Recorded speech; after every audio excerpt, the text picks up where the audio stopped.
And you're on, Jane. Okay. And the pictures are gone, Tina. Whatever. I'll manage without. Sorry. Good evening. We've already started the meeting session before going into executive session. We're now reconvening an open session. I apologize for the long delay. There's been some computer issues, but we're going to continue anyway. Thank you for your patience. Per former Governor Baker's order suspending certain provisions of the open meeting law, Mass General Law, Chapter 30A, Section 20, the public will not be allowed to physically access this school committee meeting. Members of the public can access the meeting via Montague Community Television broadcast. The extension of the emergency open meeting law provisions were signed into law as Chapter 20, Section 20 of the Acts of 2021. The school committee reserves the right to implement additional remote participation procedures and will notify the public of these procedures as it is practical too. The option for public bodies to hold meetings remotely until March 31st, 2025 has been signed into law by Governor Healy as Chapter 2 of the Acts of 2023. Any members of the public who wish to join the meeting may do so by accessing the link on the Gill-Montague Regional School District website under school committee notices and agendas for upcoming meetings. It will be under tonight's school committee date.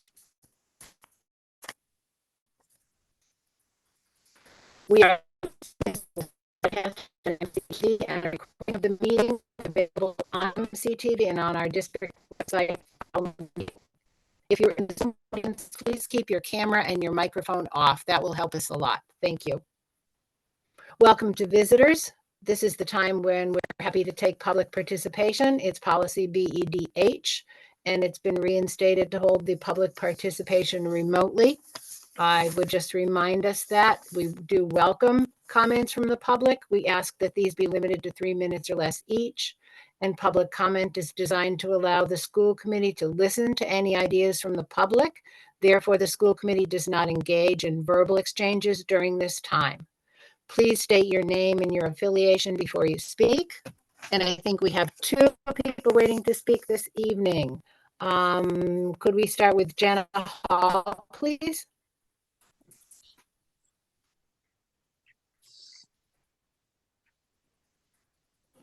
Hi, can you hear me okay? Yes, fine, thank you. Okay, you were breaking up a lot, so I just wanted to make sure that my connection was okay. Great. So my name is Janae Hall. I teach first grade at Gill Elementary School, which means that I am a Unit A employee, and this is my 6th year working in our school district. I would like to open by sharing how sincerely appreciative I am that since the moment I entered the district, I was recognized not only for my knowledge and experience, but also for my potential.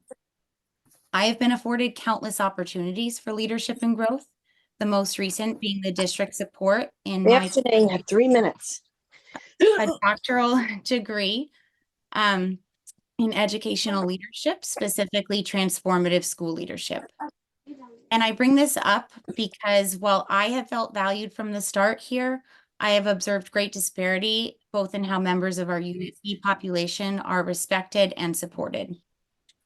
Unquestionably, the members of Unit C are integral to the successful functioning of our schools. Our administrative assistants are charged with juggling an incredible number of spinning plates that change from day to day and minute to minute. Without their communication and organizational skills, we would not have the structures necessary for effective teaching and learning, and student safety would come into question. These are literally the people that screen visitors' entry, ensure students take the correct bus home, and keep classrooms staffed as best as they can, managing duty schedules and substitute coverage so that all students have adequate adult supervision and support to the best of our ability with the resources that we have. Our paraprofessionals provide a significant amount of that support. Paraprofessionals are the ones stepping up to teach classes with our giant substitute shortage. They support some of our students with the most significant academic, behavioral, social, emotional, and health needs. They have to carry over specialized instruction to classrooms per legal documents.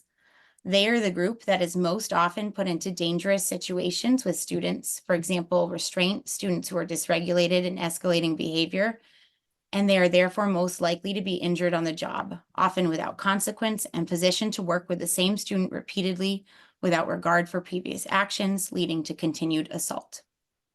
We hold these people to high professional expectations, and yet without a living wage and without opportunities for growth. Our highest paid paraprofessional or Unit C member makes less than $19 an hour. These hardworking people leave school and often have to balance family obligations and work additional jobs to make ends meet. I would like to end by saying that last week, one of my colleagues contrasted our school district with a business, emphasizing that the return we would get for investing in our staff would not be black and white numbers on a balance sheet, but instead the flourishing of students and community. When we do not prioritize a living wage for all staff members, we are hurting the very parents and community members of our district. These are often the people who are stepping into these low-paying Unit C roles for the good of our children. And if I were to compare our school to successful businesses, I would ask why we are not investing in human resources as businesses do, providing development from the ground up. All of our staff deserve a living wage, but they also deserve the same growth opportunities that they would have in other industries, with more options to continue their education and get credit on the salary scale past a bachelor's degree for this knowledge that pays dividends to our students. We are missing a significant opportunity to build our internal capacity and organizational sustainability when we do not invest in our greatest asset, the very hardworking, caring, and often heroic human resources in our schools. Thank you. Thank you, Janae. Someone in the audience, I think, has their microphone accidentally off. If people could check, that would be really helpful. Okay, I believe now we have Ramona Latronica joining us. Hi there, can you hear me? Yes, thank you. Wonderful, thank you. Thank you so much, school committee, for allowing us public comment. Thank you for Janae for the wonderful things you just shared about Unit C.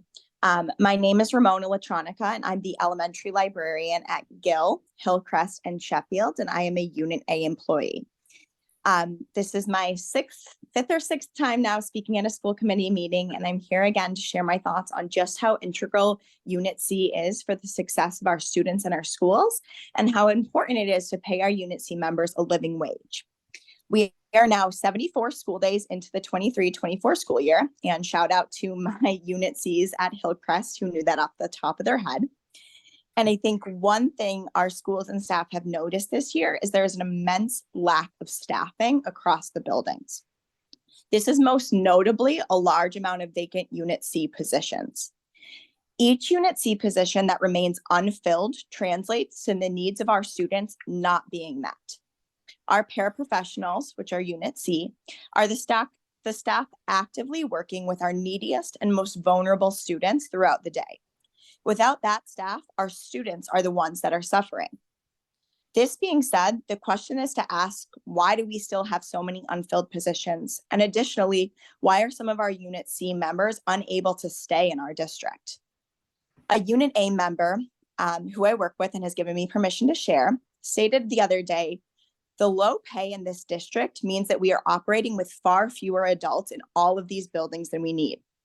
Students are unsupported, and that's why we are experiencing many more moments of dysregulation.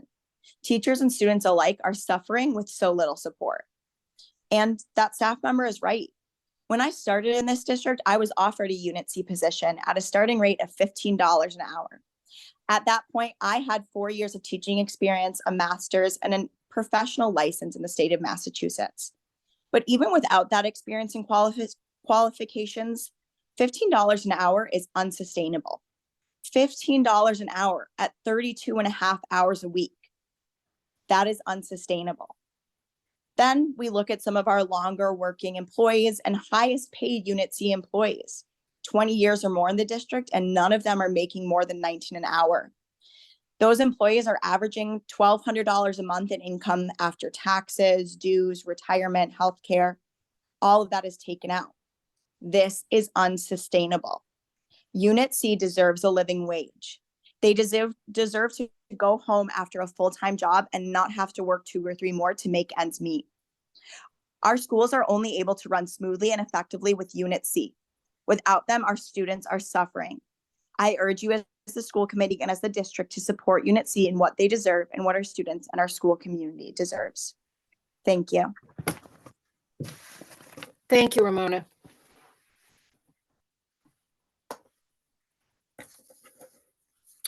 Brian, could you highlight upcoming events for us, please? Sure. So I wanted to let everybody know as a reminder, I know I've mentioned this before, but tomorrow evening in the Turners Falls High School Theater, the high school and middle school will hold their winter concert in the Turners Falls High School Theater.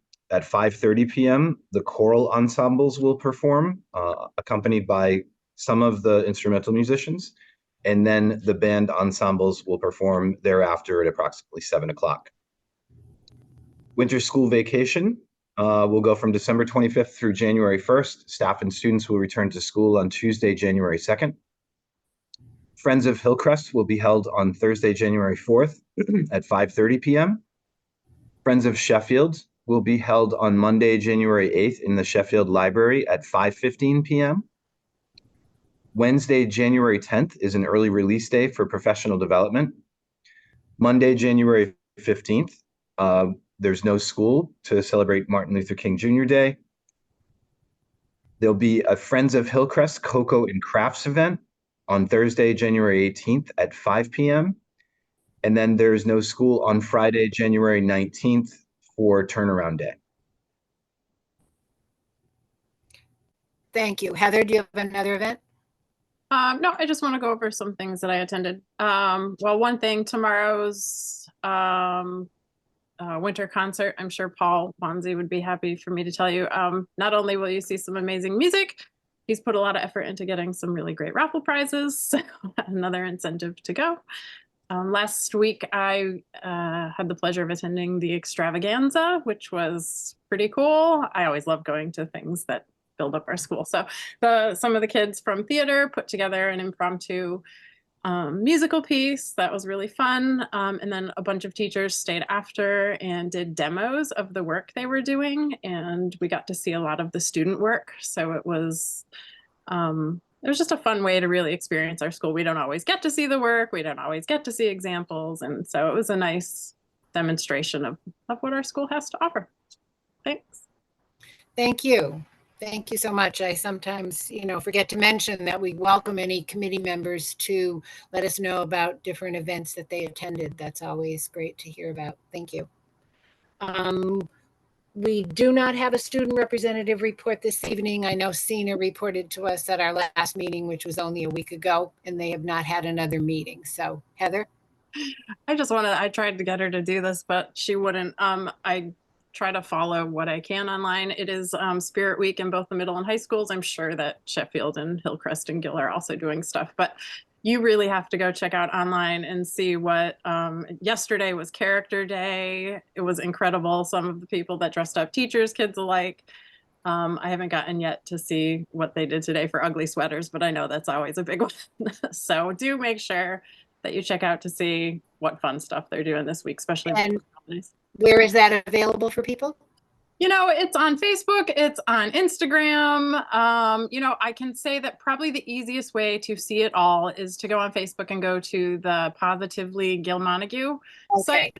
Yeah, that one, they're really great at dropping in kind of a little bit of everything from everywhere. So that's probably the easiest.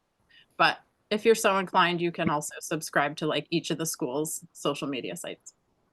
Oh, thank you. Good suggestion. Thanks. Anyone else? Okay, Brian, if you'd like to give us your report. Sure. I wanted to acknowledge that Helping Hands Athletic Leadership Council at Turners Falls High School is in the process of assembling and distributing 30 holiday gift boxes to families in need in our community. Each box contains a variety of snacks and easy to prepare non-perishable food items. We would like to thank Amber Richardson, Dan Miner, and Adam Graves for their leadership in this project and all of the students who assist them in pulling the boxes together and getting them out to the families. The council would also like to thank the Montague Elks, the Greenfield Elks, as well as Kathy Eichhorn, Jane Oakes, Mr. and Mrs. Hildreth, and Sharon Kenna for their generous donations in support of the council's work. I also wanted to provide an update on the pool. We're very pleased to say that the pool is officially reopened. There are some things that the district is still working on around the entire pool, but these projects will not disrupt the operations. There are issues with the balancing tank, drain overflow in the mechanical room. There's some tile cleaning and sealing issues that facility staff is still working on, and they need to do some work on the heater in the main hallway, as well as a roof leak in the girls' locker room. These items will get done in the weeks to come without any disruption to either the varsity swim team or the schedules for Parks and Rec.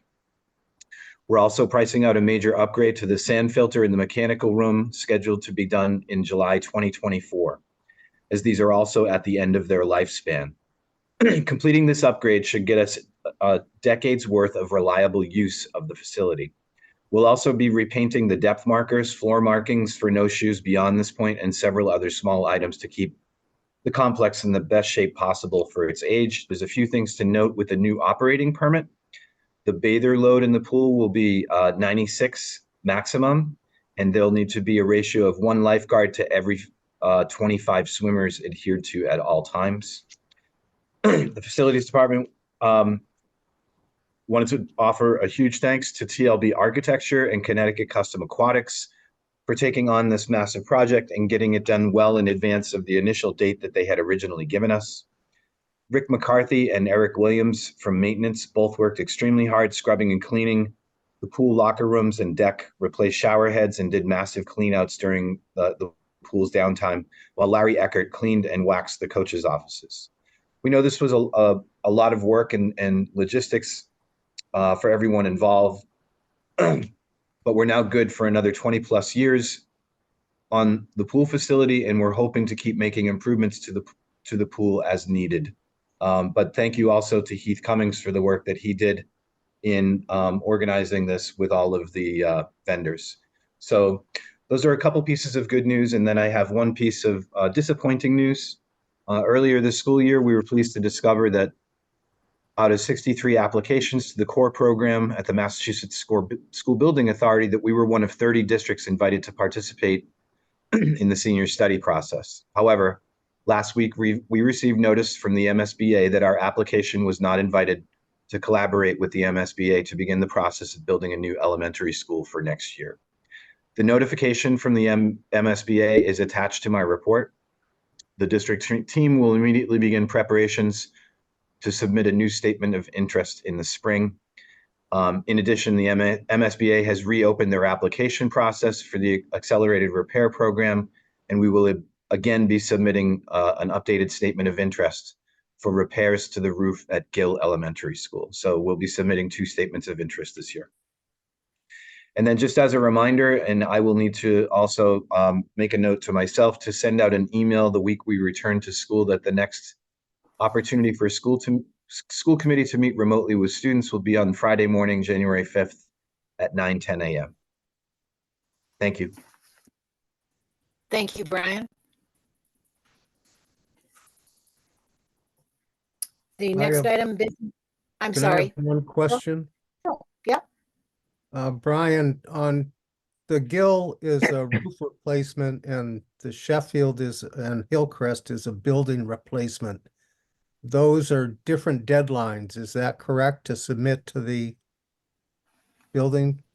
In the past, I haven't checked the new deadline schedule. They just forwarded it a short time ago. One is March, the other's April. And they've yes. So the core for this coming year, in previous years they had been the same date, but they've made changes to the process for and the documents that need to be submitted for the statement of interest. So our team, while we won't have to start from scratch, we are going to need to take a good look at and make a comparison between the current document or the updated documents for submission, what we have submitted in the past, to make sure that they're aligned, and also, looking at those 2 dates and making sure that we get them in at the appropriate time.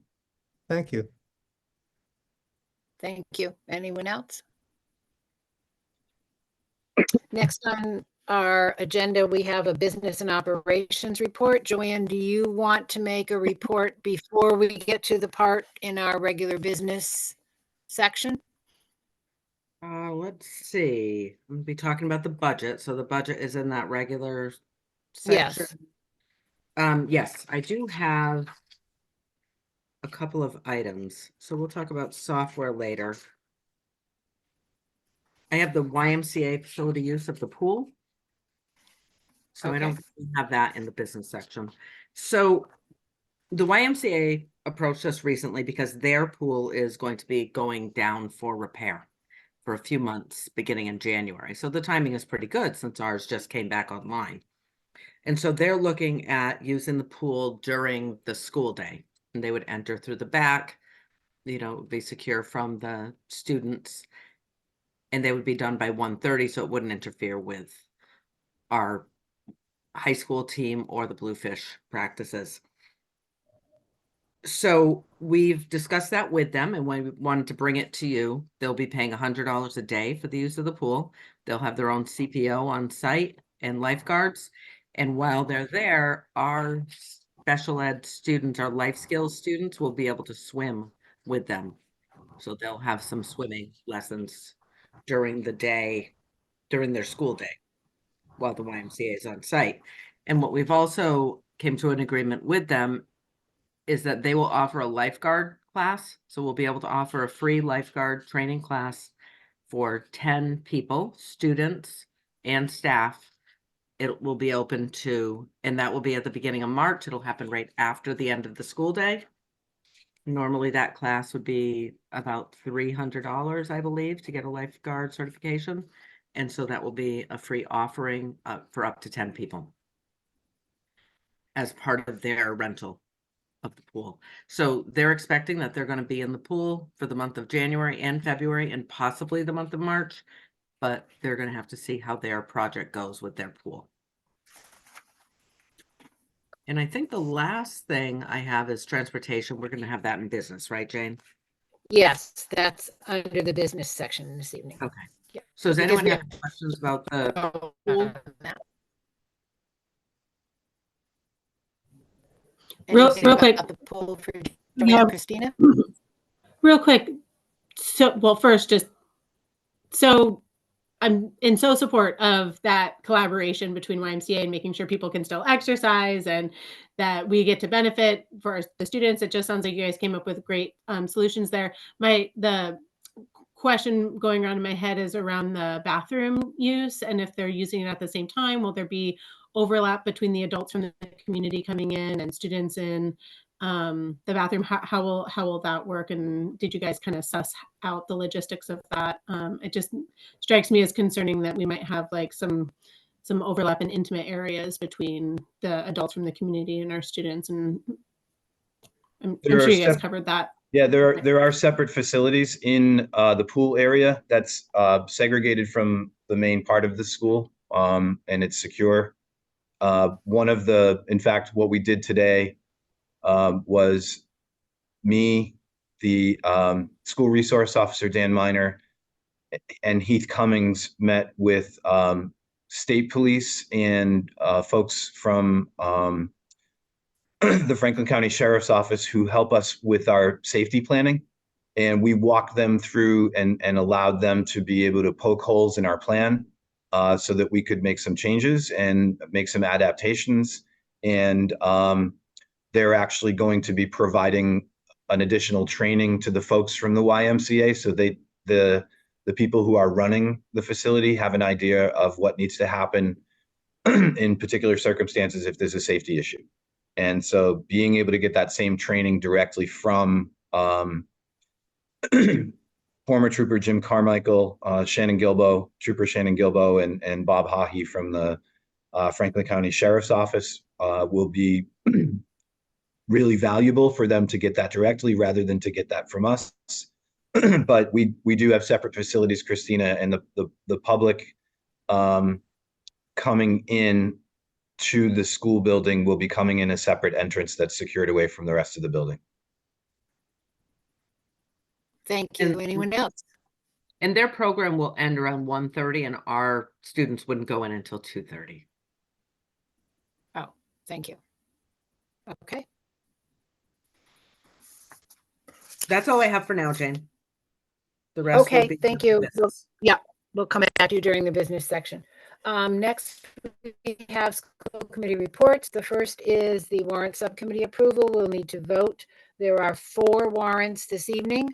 The first is a student activity warrant, and that is for fiscal year 24. The high school student activity warrant number 3434, dated 12/20/2023, in the amount of $9,194.16. The other 3 are accounts payable, where we are paying our bills for the district. They're all fiscal year 24 warrants. The first is number 3435, dated 12/20/2023, for $26,241.06. The second is warrant number 3436, also dated 12/20/2023, for $39,848.29. And the last is warrant number 3437, again dated 12/20/2023, in the amount of $28,725.35. If it's acceptable, I'll entertain a motion to approve those 4 warrants at the same time.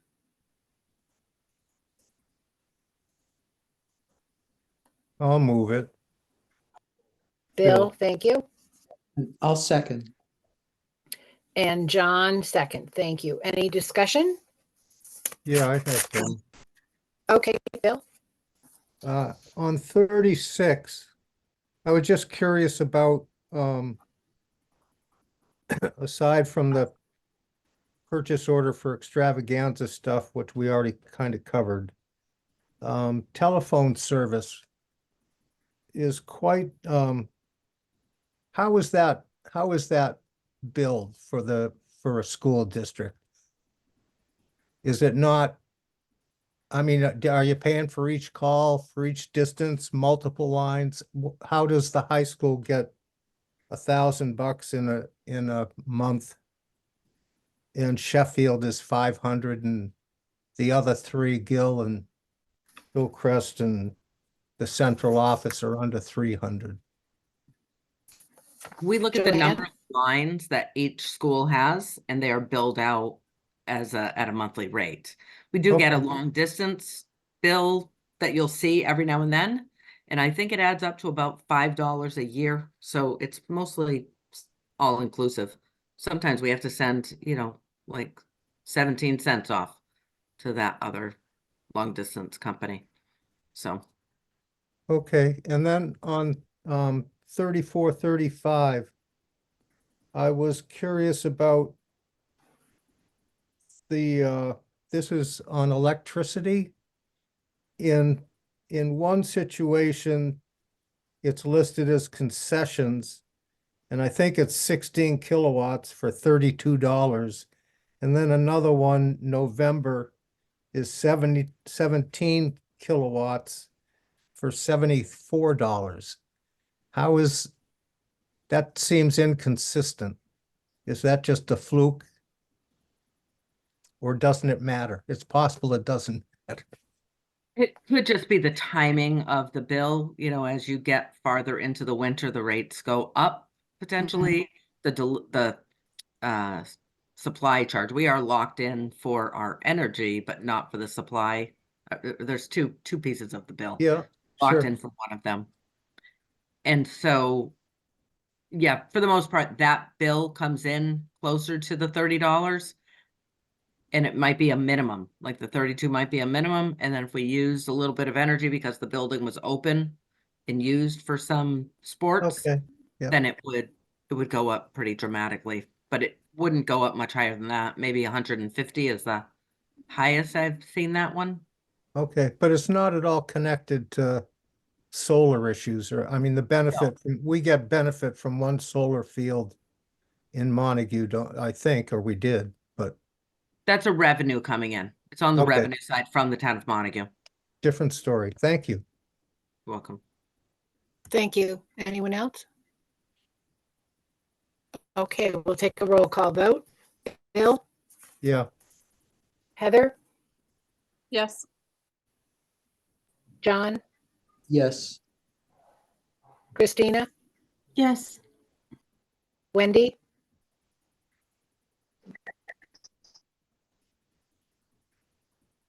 Lori Lee, Yes. Cliff,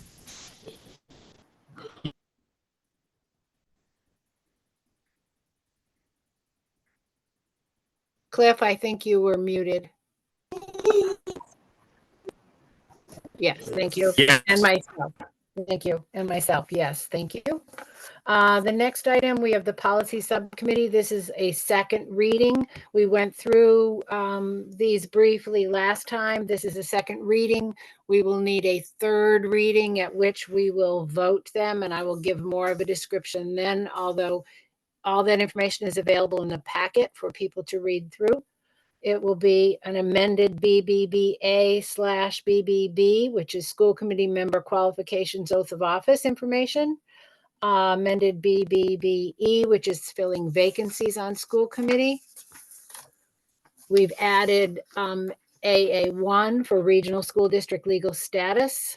We've merged CHA with CHC, development and dissemination of procedures. And we've amended JICK, which is about harassment of students, and added it is part of the review of the harassment policy that's going on. So those will come up again at our next meeting. And at that point, we will talk about them more fully and we will vote on them. Any questions or comments at the moment? Okay, thank you. Moving on to the business section, we need to talk about and vote on the regional transportation bid that Joanne referred to. So Joanne, if you will explain that, please.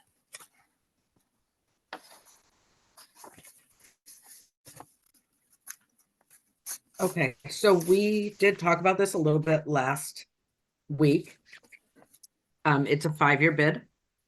It came in at about an 11% increase for our regular buses. Our athletic buses came in a little bit higher at the 24%, and that's the minimum charge. They would charge for the driver wait time and then the mileage rate.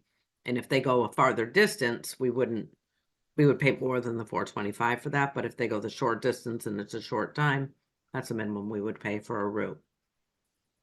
And there are some shorter routes that we have that land on that minimum charge, but for the most part, they do go over. So this came in right around the same rate, same increase that it came in about 5 years ago. It was at 12%. So this is what I anticipated for an increase. We will get our transportation reimbursement in fiscal 26 based on our new fiscal 25 rate. So this is the fiscal 25 would be the first year of this bid, and we would build this into the budget. But the transportation reimbursement would be based on the current year. So that wouldn't go up for an extra year. And I know you mentioned last time, and I see again here, it says we only had a single bidder again this year. Yes. That's pretty much been standard except for the just finished bid, correct? We had 2 bidders for that year. That's correct. Okay. Any questions, comments for Joanne? Heather? Yeah, just so I'm clear, I'm looking at so it's a 5-year contract. And in that contract, it's looking like there's an automatic 2.5% increase each year. Is that what I'm to understand? It's at the bottom of that page.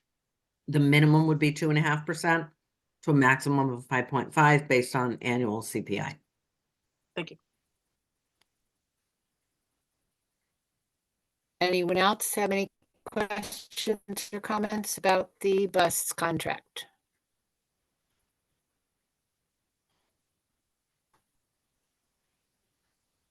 Okay, in that case, I will entertain a motion to vote it.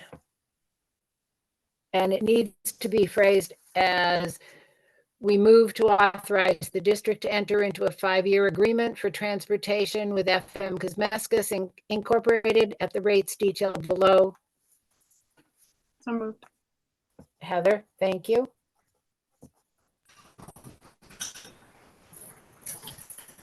I second it, Bill. Second, Bill. Thank you. Any other discussion? Okay, we'll take a roll call vote to approve the transportation budget, the bill. Bill, please. Yes. Heather, Yes. John, Yes. Christina, Yes. Wendy, Yeah. Lori Lee, Yes. Cliff, Yes. and myself, yes. Thank you. The next item we have on our agenda is a discussion of school committee visits to schools. I know we've been talking about making that happen, and I believe Brian was going to check in with the site administrators, the principals at each building, to see what would make it the most efficient for them. We certainly don't want to be disrupting anything, to see what would work the best. Were you able to get some information, Brian? I just had a brief conversation with members of the administrative team who had been here for a period of time to get a little history on how it would happen from time to time in the past. And so I'm going to need to meet with them again, I think just the Monday before our next meeting. So if we could keep this on the agenda to get a more specific idea about, what they see as potential issues or pitfalls and how to avoid things like disruptions, because I think only Sarah Burstein at Hillcrest is the only one of the principals still remaining who has experience with visits in the past. Mm-hmm. And so we can put that back on the agenda for January 9th, and I can bring that feedback back to the committee. Okay, if that's acceptable, we will. And by then we can look at our calendars and perhaps as a group choose a week or 2 weeks that might make it possible for anyone who could to schedule a bit of time to visit the schools. It's always been, pre-COVID, it was always great to get in and see the schools when they were in session and check in on a few classes. So we'll come back to that if that's acceptable.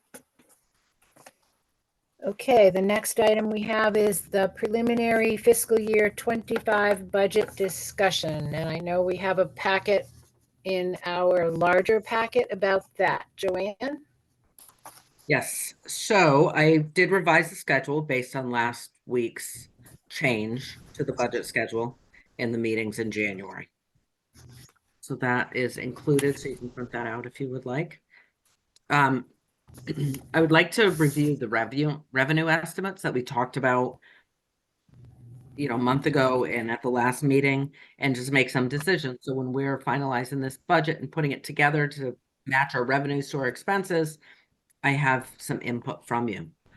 So the first revenue source I want to talk about is E&D. And so you have the historical use in there. I can share it on the screen if you'd like, or I don't know if you need that. I think that may be helpful. I didn't get that, Jane.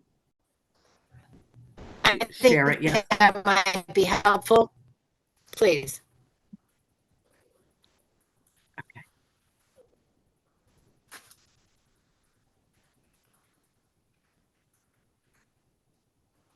Okay, I'm going to try to share it if I can.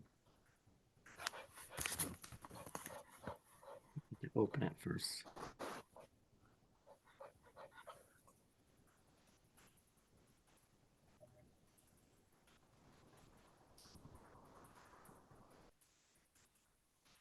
Sorry, it's taking a minute.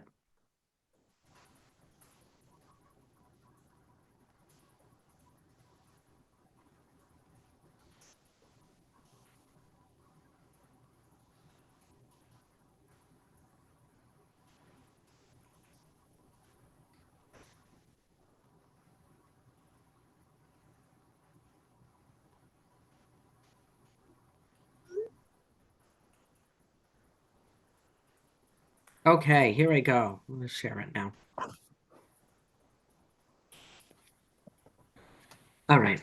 So E&D is funded with surplus in revenue or surplus in expenses. And the way a budget works for a school district is you can't be in deficit. You can't spend more than what your budget is. But if you have surplus revenue, so let's say our budget is $20 million and we receive $21 million, we can't spend that extra million. We need to put that into our E&D. We can't do anything with it without, going back and amending our budget and increasing our budget. And by the time we know that we have that extra million, it's a little too late to do anything with it. So E&D is funded with surpluses of revenues or surpluses on the expense side. And so as the pandemic came and we were short-staffed or we received our ESSER funds, we did build up our surplus in E&D, knowing that we would not have ESSER for fiscal 25. So if we look at where E&D has been over the years, it's gradually grown. And we've also gradually used a little bit more of it each year of the budget. So in fiscal 25, I'm proposing that we would spend 500,000. In fiscal 24, we used 400,000 to support the budget. So does anyone want to talk about that? Does anyone have a concern with using 500? If we use 500 in one year, I'm not sure that we'll be able to use 500 in the next year. We may have to bring that number down gradually. 500 is a lot to use from E&D, but right now, because we have that balance in there, it's okay to step our way down by stepping our way up a little bit first. Does Anyone have any questions or comments for Joanne about the E&D? Yeah, Shane, I do. Wendy?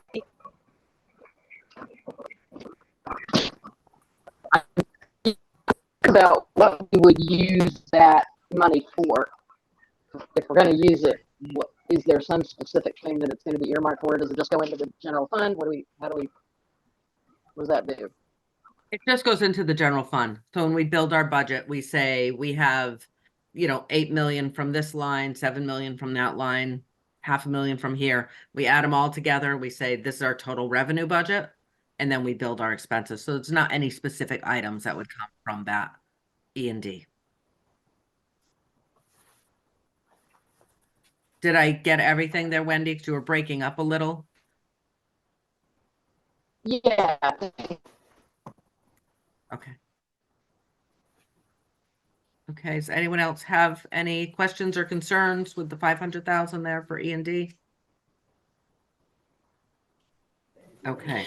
Yeah, I guess just building on that, if it just goes into the general funds, you had said that it could go down. It's not a reliable amount of money. So is there a way, do we have a way for accounting in our budget for money that could come and go over the years? So as we're thinking about staffing or salaries or things that are like recurring costs that once you add them, it's hard to step down. Does my question make sense? Do you have a way to account for money that isn't always going to be there in subsequent years, like the funds that you just described? They're all accounted for. I guess I'm not really understanding the question. If it just goes into our general funds and we're,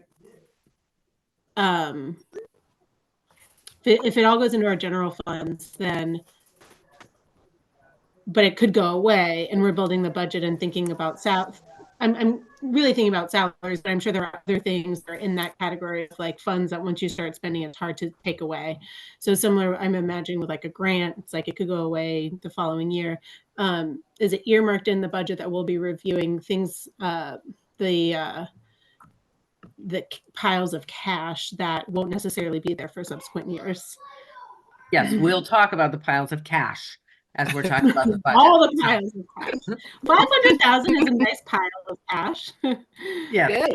that's a nice little pile. Yeah. So yes, we try to use all the funds that we can to build the revenue portion of the budget. And then when we're looking at our expenses, we look at those individually as well as we're building the budget. And so we know it's always hard. What can you reduce from a budget? Can you reduce staff, which is the biggest piece? Can you reduce electricity? Probably not. Our heat, utilities, our busing costs, those are the bigger items. So when we get down to like supplies and, that type of thing, it's not a very big number when you look at the big pie, the big picture. The supplies and things like that doesn't really add up to a lot. So we have to put E&D into the budget. We can't just budget for it separately. We need to have it as part of the budget. That's how it works. But what we try to do is maximize our revenue so that way we can support all the things that we have in our budget and not have to do cuts. And so that's really where we're going with this. We're trying to maximize what we can for revenue in fiscal 25 without breaking the bank, so we don't have it to go toward fiscal 26. So we just need to balance that. We know the ESSER's going away, and we know we need to find other funding sources to cover that loss of revenue. And so we're trying to maximize what we're using here and then have an idea of what that'll look like in fiscal 26. Hopefully that helps. So, Anyone else? Cliff? Joanne, are we pulling more from E&D? Oh, it's Cliff. So Joanne, are we pulling more from E&D? So we're looking to ask town floor to not raise and appropriate as much as we need to balance the budget out when it comes to annual town meeting? Is that what we're ultimately looking for? No, we're not asking them to give us less. So the town of Montague has already given us their affordable assessment. And so the affordable assessment is our aim. We'll use that number in our budget. We won't say we want less money from you because we're using more E&D. We're using more E&D because ESSER is gone.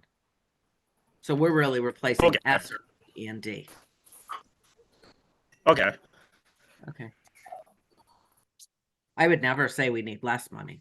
Anyone? Okay. All right, I'm going to share my screen again.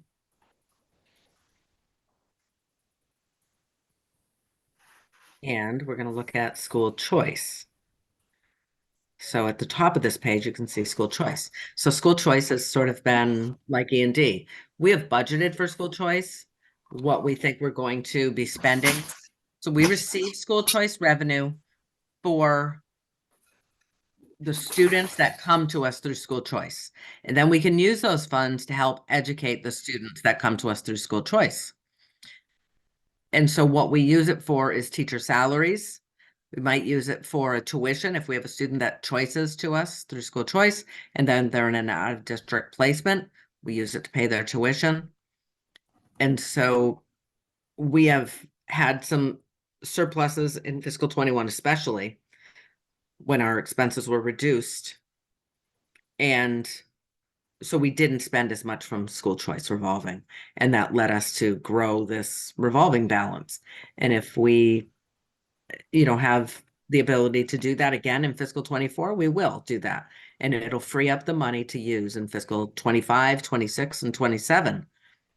So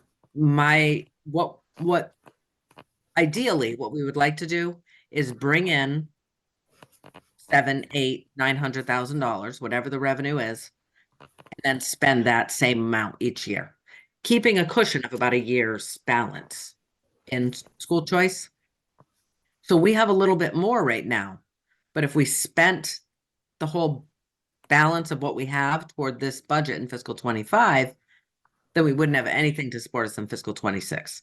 So if we did 1.1 million in fiscal 25, and we brought in 800,000, we're reducing our balance by 300,000. And if we did that again in fiscal 26, we reduced our balance by about 300,000. We'd be down closer to 1.1. We could probably do that for 3 years. Probably spend about 1.1 million for 3 years, as long as our revenues stay flat. And that would get us down, so we had 1 year's worth of revenue in the bank. So my recommendation is that we spend 1.1 million from school choice in fiscal 25.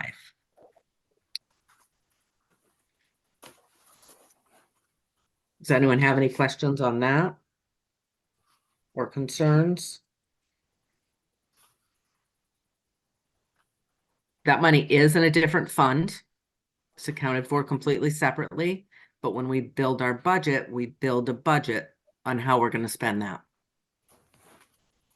If there's a surplus on the expense side, then we will spend the money from the general fund before we spend it from school choice.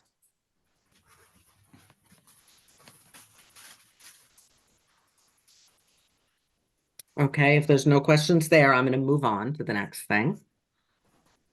Get the file that we're going to share. Next file.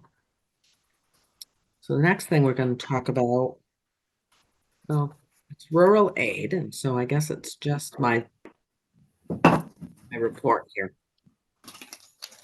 Share this. I'm hearing something. Somebody isn't muted.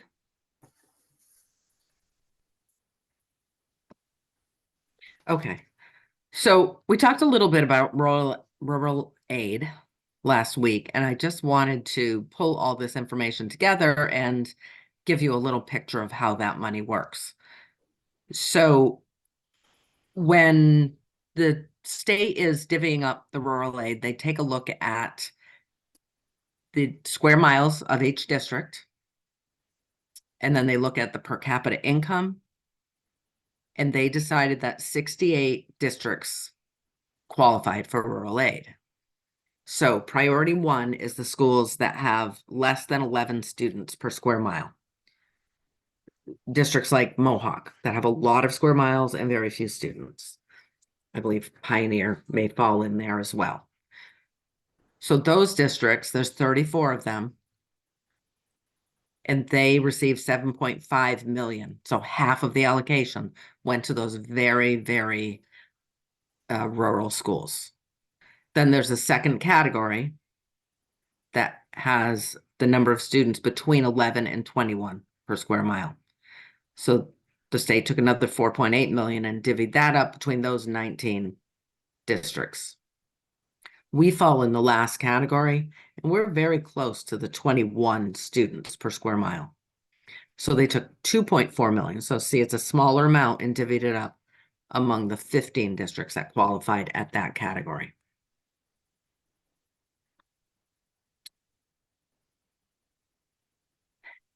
So this has been in effect for a number of years, since fiscal 19. The first year, it was only priority 1 and 2 districts that were funded, and so we didn't receive any. And then in fiscal 20, we did receive some, which was a surprise because we hadn't received it the year before.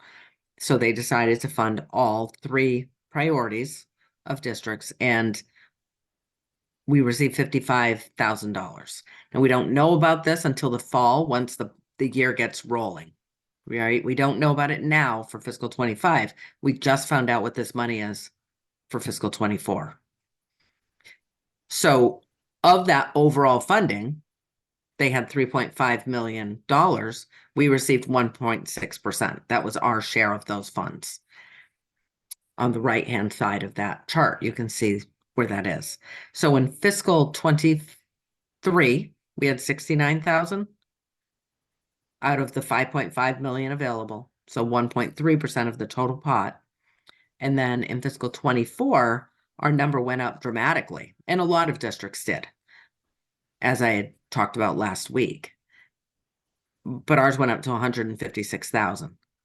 Districts like Mohawk and Priority 1 received maybe $800,000. They received a couple $100,000 more than what they were anticipating. So all we've ever anticipated is close to $50,000 because that's about the average of what we've seen in the past.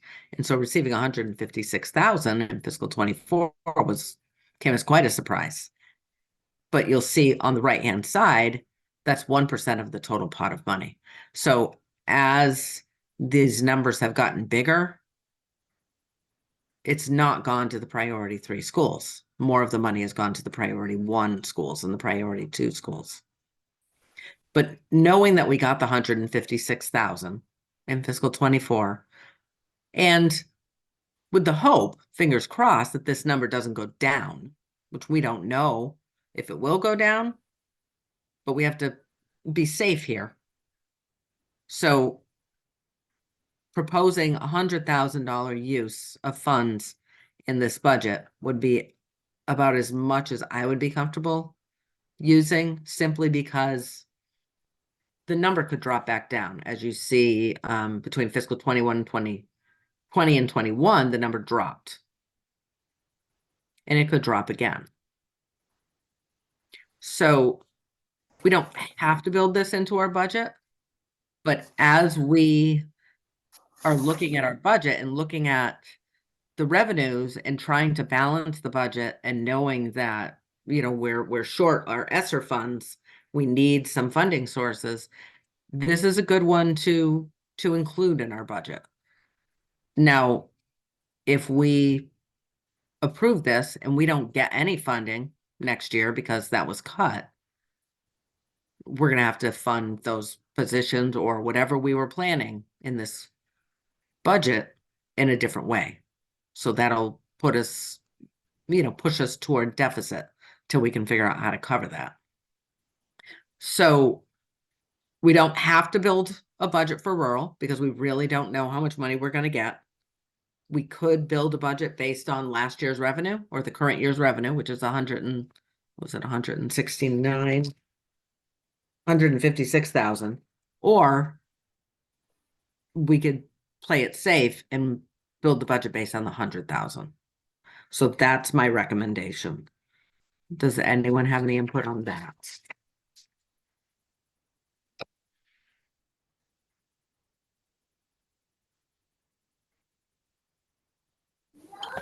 I'll jump in. That was super helpful. Thank you for laying that out. So I understand that the massive increase last year was something approved by Maura Healy, but do we have any reason to believe that that would be a multi-year situation, or is that a one-time deal? Do you know more about the kind of legislative implications of what happened last year and what we could expect for this year? No, they're not even talking about next year's budget yet. You know, the budget, I mean, they're going to be getting into it soon. And it would be great if this came out on the cherry sheet, like in January when we get our state aid numbers. It would be great if this was here. And I've mentioned this to people, you know, the legislators and the state, that this number, like, if we knew what to expect from rural aid, we would be able to much better use those funds. Right? But because it comes as a surprise in the fall after the school year started, it's really hard to plan for these funds. So if we plan for the 100,000, at least we're planning for some. And fingers crossed, the money doesn't go away. But I really don't have a read on what it will look like next year. People can hope, but it has to go through the budget process. The other concern too is there's a lot of pressure being put on the Commonwealth now with the issue that's emerged with migrants and having to house migrants in Massachusetts. And so the state is beginning to tap into its surplus, or at least that's part of the proposal. And anytime I hear stuff like that on the news, it always makes me uneasy about our relative dependence on state revenues. So, you know, it's harder to look forward, but I'm hopeful that the Commonwealth will continue to maintain a surplus because that's in the best interest of our children, our staff, and our families.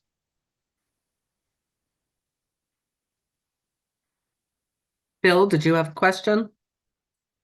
Yeah, I was just, wasn't the $15 million part of the supplemental budget as opposed to the governor's original budget? I don't think the rural aid was included initially, or at least the enhanced aid. Is that? I'm not sure. I'm not sure about that. If it was, that would just emphasize the fact that it's based on potential surplus. Because I think the supplemental budget is two things. One, to make up for stuff that may have been pulled out and she wants it back in, or finding out that dependent on how much surplus that the state does have. Right. What I've heard also in fiscal 24 is that the revenues are coming in under what they were anticipated to come in under at. So it's possible that in fiscal 24, the state will do what's called 9C cuts. And so Right. that would be reductions to state revenue in fiscal 24. They might have had a surplus in fiscal 23 that they had to spend as a supplemental budget, but they're running a deficit in fiscal 24. Yeah. So hopefully they can just backfill that deficit. So, we have to be careful. And I'm hearing people saying, be careful how you're spending because, there could be 9C cuts coming. 9C cuts could impact a different variety of state aid, circuit breakers, Chapter 70, Chapter 71. It could affect rural aid. It could affect a lot of different funding sources. So they are saying be careful. I'm hopeful that it won't impact schools and it won't impact our revenues. But nothing has been said one way or another about it. It's just people saying to be cautious.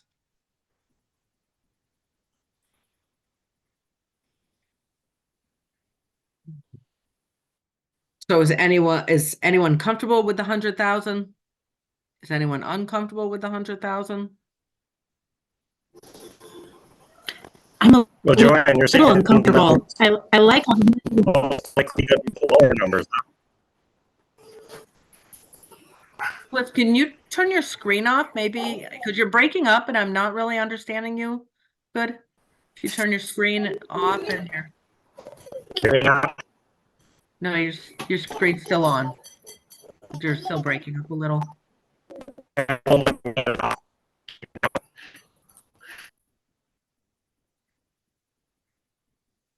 It should be down in the left-hand corner of your screen. If you hover around there, you'll see the It's microphone. grayed out. It won't let me screen off. Oh, it won't allow you? Tina, can you? Yeah, it won't allow me. It's locked. Okay, go ahead, Cliff. There we go.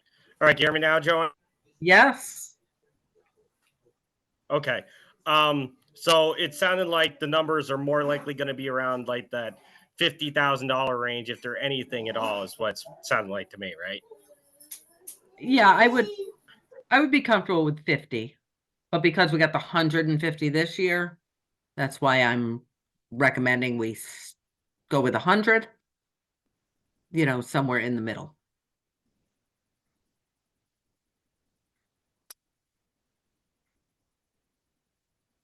Oh, now you're muted, Cliff.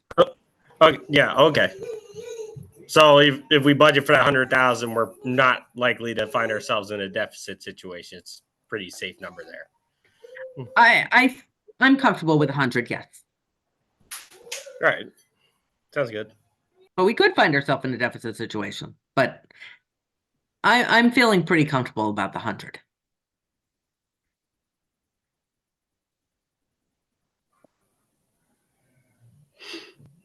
I tried to jump in a minute ago as well. I was feeling a little uncomfortable, maybe similar to how Cliff was feeling, that it seems like that might not be a guaranteed 100,000. And just looking at the year over year, it seems like a windfall, the amount of money that was given out last year. I mean, the jump from the previous years to last year was so big. There's a bit of a media splash around it. And then what Brian was sharing with the, situation this year, I feel a little nervous. Like if I were managing my household budget, I would feel nervous about like planning for a similar amount of money to what we got last year, given the situation. But then again, I feel like, Joanne, you have so much more experience and your ear to the ground on that kind of thing. So I'm really more inclined to trust your intuition on that. But it was giving me a little bit of a discomfort thinking about thinking that we would actually get that 100K again. Yeah. So if you look at the 100,000 as a percentage of our overall budget, so 100,000 divided by 25 million or thereabouts. So it is less than 1% of our budget.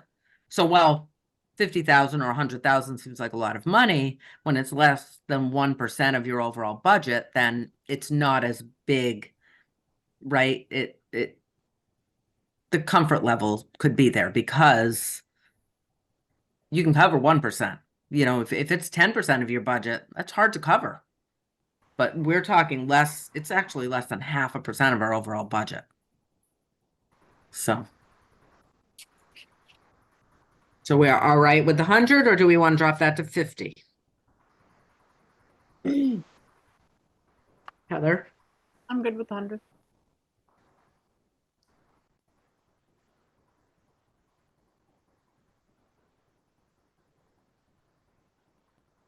Okay. Oh, Bill? I see your Yeah. hand up. I would go with 100,000 too. I don't think it's, even if you deplete it, in my thinking, that's really what the E&D is to cover. If you lose 100 grand, you can cover it. If you lose 1 million, that's an issue. Right. Okay. Okay, and this rural aid goes into a different fund, and it's great to be able to plan for it instead of getting surprised by it. So, all right, the next item, I'm going to share the screen again. The next account is our transportation revolving account. So this account, we need to fund from fiscal 24's revenues. And so transportation reimbursement account, it went into effect, it went into law in 2014, and it allowed districts to establish this fund to be able to really help their future year budgets. So if they feel like they have a surplus in one year, they can set this money aside and use it to help support their following year budget where they expect to see a deficit. That was really the point of this fund. Sort of like E&D, right? You can use it, you have to put money into it with surplus funds, but you can use them in the following year when you're going to be more at risk of not having enough money to fund your budget. So this went into effect, like I said, back in 2014, and we put money into it in 15, used it in 16 when we were expecting that we were going to see a deficit in our revenues. And then we did that again in fiscal 20. We started using it again, and we've used it regularly since then, gradually increasing that amount as we were able to. So my recommendation this year is to take 300,000. At this point, this will all be based on numbers that come out in January and in February. But my recommendation to get started would be to take 300,000 and put it toward fiscal 25.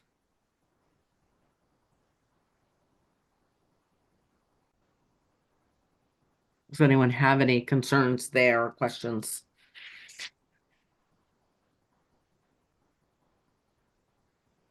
Just to understand how the fund gets built up, are those surpluses that you can drop, that you can deposit into it from transportation, or are they general surpluses? Nope, that's only transportation surpluses. So we can take transportation revenue from our revenue account in the general fund. We can put it into the transportation revenue account. We put it in fiscal 24. We must use all of it, but in 25. And the Okay. same with the rural aid, we get that in fiscal 24, we must spend it in fiscal 24. There's no rollover of these. We call them revolving accounts, but they really don't revolve. Okay. Okay. All right, so 300 there. So now if I go back through this, right, remember we're losing about 800,000, I believe, 800,000 to $1 million for our ESSER, because we're using some for our summer program this summer coming. So we'll call it 800. We increased our E&D by 100. We increased our school choice revolving by, I think, 200. We have the 100 for rural aid, and we're increasing our transportation by 100. So we have 1, 2, 3, 4, 500,000, about a $500,000 increase in these revenues. We have a decrease in our Irving tuition. We have a decrease in our charter reimbursement, but we also have a decrease in our school choice and charter expenses. So all of those things will play into balancing the budget. So I'm almost there. I almost have the whole budget built. I'm just waiting on a few more things, and then we'll be able to, really look at the budget, and Brian and I will get busy trying to figure out where we need to cut, if we need to cut. So now we can get into the software discussion. So Christina had asked about software. So we have in my report here, let me pull up this file. So we have two different types of software: administrative and instructional. So let me look at the instructional software first. And Tina is here, and she is going to help with this conversation.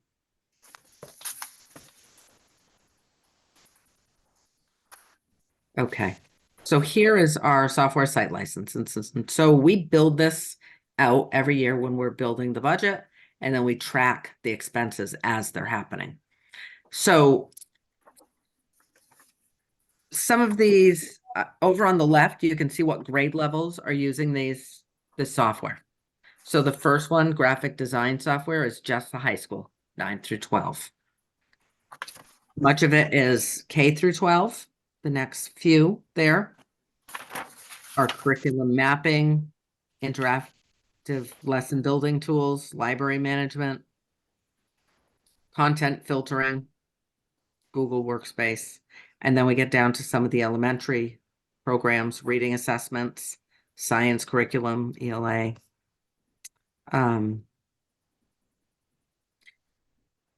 Reading and math assessments and instruction is a K-8 program.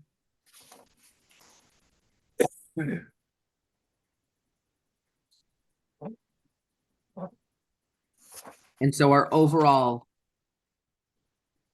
software licenses for instruction are 124,000. Now, if I switch over to administrative, can you see that? Did it switch files for you?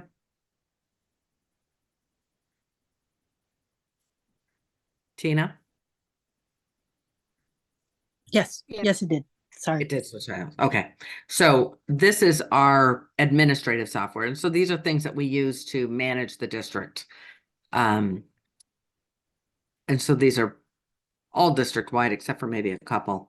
So our student information system, absence management software, our financial management software, point of sale for the lunch program. Even if we're not charging for lunches, we still need to be able to track our meals and track our students. So we still need that program. And it also has I think that's where the menu program may be as well. Yes, all of that. Okay. We have a transportation software that is reimbursable through transportation. Google Space for educator licenses, and then network switches. So I'm not sure which ones you'd like to talk about, Christina, but you had. Yeah, I Just doubled that share. one, didn't I? So, Christina, now that you see the list, do you have any specific questions?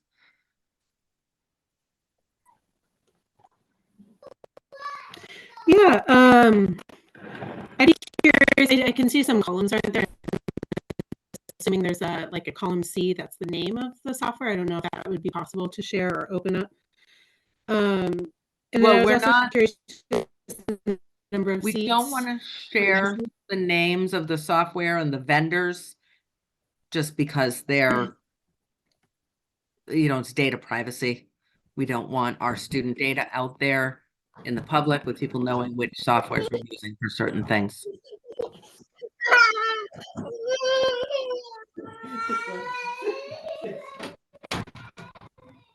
Sorry, toddler came to me right after a bath. Can't have a little guy with no clothes on this call. Sorry about that. So I did not hear what you just said. We're not disclosing the vendors. Right. Is that what Just you said? because of data privacy. Okay. So we did actually, those are blank columns. Tina made a note in there. Right. Okay. Got it. I was curious about no seats as well, number of campuses served. If I can assume if it's K6, if that means all 3 elementary campuses are served with that software, that they're all getting the same access, or do we have different schools choosing one software and other schools choosing a different one? I'm not sure how that works. They're all the same. We try that very much to, like, Gill and Sheffield will have the same, Hillcrest. So all the grades, pretty much all 4 teachers would have the same.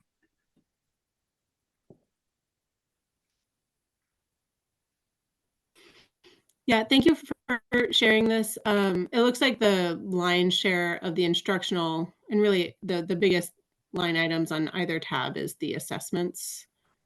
Collectively, there's the reading and math, and there's another one for assessment as well.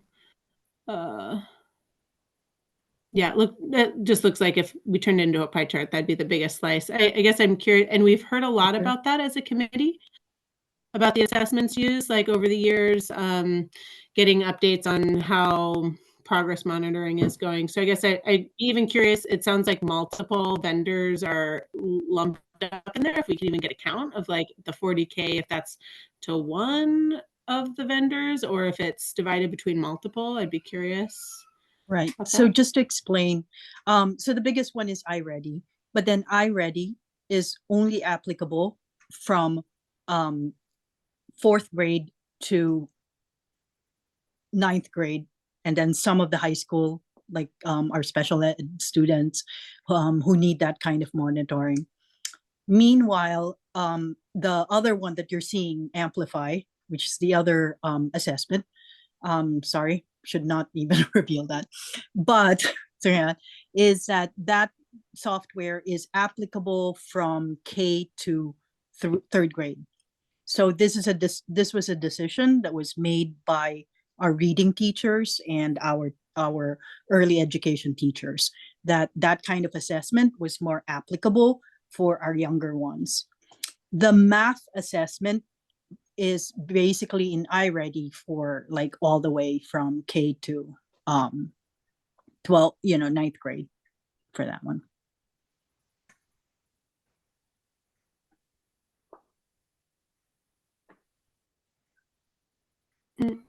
Thank you. Sure. I guess my only comment is, yeah, just thinking back to one of the public comments from last week, like I guess I would just want to make sure that like our teacher is really happy with these line items. Even looking across, I just made a copy myself and just totaled up the smaller line items, the items that are under $5,000, and that still totals up to more than $27,000, which isn't a lot of money on the one hand, but it is like a full staff position on the other hand. So of those line items, I'm sure some of those are critical. Some of them are like accessibility software. So I'm not throwing them all, Yeah. into question, but just like making sure Right. that like our teachers are really using them. And that was a comment that we got from Heidi last week, is just like our teachers really in support of these, just trying to find opportunities for Right. things in technology that may not be as useful places where we could save. So Right. I feel but very, it looks like yes, you're correct. I feel so, I mean, I also feel that way, like how expensive software has become. It's amazing. It's like, it's even more expensive than all my hardware, right? So that's one struggle that I've always had every year. But at the same token, what's happening is that, and I can assure you that every single software that is listed right now was requested by our teachers, requested by the curriculum, right? So and and understandably, just as Bill had mentioned last week, your software drives your hardware, right? So my software is driving my hardware. And so yes, so to be very honest, at certain times when the second I see software that's not being used, that's the first thing I do. I really totally go, look, do we really need it? Can we get rid of it? Because as the adopted child, right? Because technology is always the one that goes away. When it's time for Joanne to say, okay, time for cuts, I'm the first one, right? That goes on the list. And so I really make sure that every single one of my purchases is something that's been asked, but that been determined as necessary by curriculum.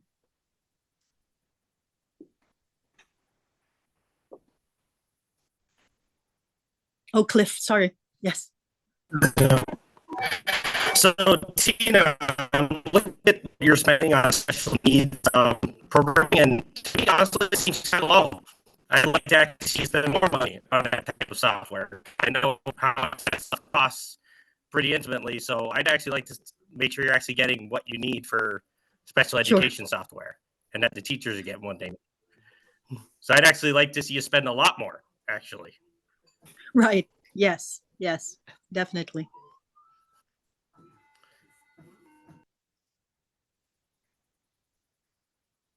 There may also be some smaller softwares that are used by one teacher or one classroom that aren't included here, but are paid for in a separate line through instructional supplies and by the school. There's some that are paid by grants. So there may actually be a little bit more, Cliff. I do have to make a correction. Okay. I'm so sorry. Between the administrative and the instructional, the Google Workspace, which amazingly is the cheapest software that I've got, which is your whole Google domain, is actually repeated twice. Sorry, it was my fault. I was supposed to move. I couldn't move it. I didn't know if it was administrative or instructional, and that's controlled by the department, right? So the department actually has to, it tells me, okay, you need to define what's an administrative and what's an instructional software. So so I was in between that one. So I will get rid of that line. Which one will it stay on, Tina? I think instructional at this point. Okay.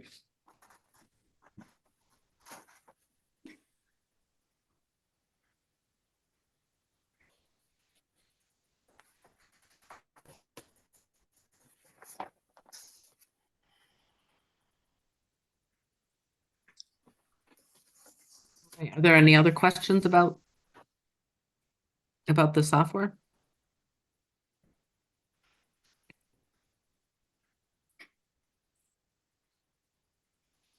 Thank you very much for including that. You're welcome. I think that's all we have. Thank you. That's all. That's quite a lot of information, Joanne. Thank you. Thank you very much. Our last item under the regular business is a discussion of remote versus in-person school committee meetings. I know we've shifted some of the meetings in January to work better on the budget. Our first one in January is the 9th.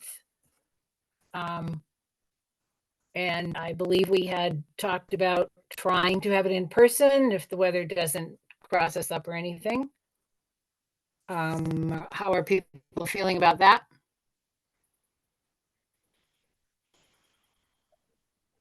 Jane, I'd like to see a lot more in-person meetings because I keep having to keep my camera off most of the time just so I can hear things. The sound is really not great remotely. It's deteriorated over the series of meetings. I am not sure why. It really, and in fact, I was talking with Tina about perhaps trying something other than Zoom, so that when we need to have a remote, it would be clearer. So we may give a different platform a try when we're forced to be remote next time and see if we can have better. I mean, I've had meetings on other platforms and they are much clearer. So we may try something like that. Is there anyone who, I know it's a long time in the future right now, it seems that, is there anyone who knows right now that they would not be able to attend a January 9th meeting in person?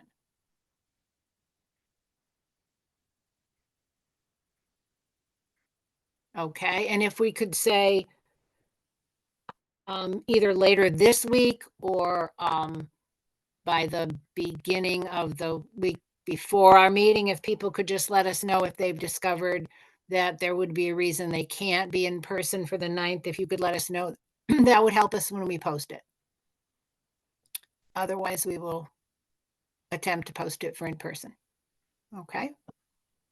I have one addition, and that is last week, yeah, it was last week, whenever I subbed for you briefly, and I couldn't remember everybody's name because we were doing a roll call vote.